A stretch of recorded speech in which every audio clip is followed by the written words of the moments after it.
ქუთაისის მერის ახალი მოვალეობის შემსრულებელი ყავს თანამდებობა ინფრასტრუქტურისა და რეგიონული განვითარების მინისტრის მოადგილემ შოთა მურღულიამ დაიკავა. ქუთაისის საკრებულოს თავმჯდომარის განმარტების მურღულია თანამდებობაზე ახალი მერის არჩევამდე დარჩება, თუმცა ჯერჯერობით უცნობია, როდის გამოცხადება კონკურსი მერის პოსტზე. დღესვე თანამდებობიდან გადადგომის შესახებ განცხადება მერის ერთ-ერთმა მოადგილემ თენგიზ თოფურიძემ გააკეთა. თოფურიძის განცხადებით მერის მოვალეობის ახალ შემსრულებელს საშუალება უნდა მიეცეს საკუთარი სურვილით დანიშნოს მოადგილეები. ბატონმა კოტე ლობიძემ პირადი განცხადების საფუძველზე დატოვა თანამდებობა, რომელსაც ჩაენაცვლა ბატონი შოთა მურღულია, ანუ ბატონი შოთა მურღულია დაინიშნა მერის მოადგილის მოვალეობის შემსრულებლად, რომელსაც შემდეგ ჩემი ბრძანებით, საკრებულოს თავმჯდომარის ბრძანებით დაევალა მერის მოვალეობის შესრულება კონკურსის შედეგებამდე.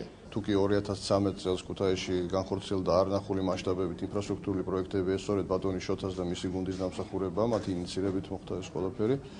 მიუხედავად ჩვენი დიდი ხნის კეთილმეგობრული ურთიერთობებისა, მე დღეს გადავწყვიტე, რომ დავტოვო მერის მოადგილის თანამდებობა იმ მიზნით, რომ ბატონ შოთას ახალი გუნდის დაკომპლექტების პროცესში მიეცეს მეტი არჩევნის თავისუფლება და ქუთაისის მომავალი დღეს არის დამოკიდებული სწორედ იმ სწორად შერჩეულ გუნდზე, რომელიც მართავს უკვე დღეიდან ქუთაისს.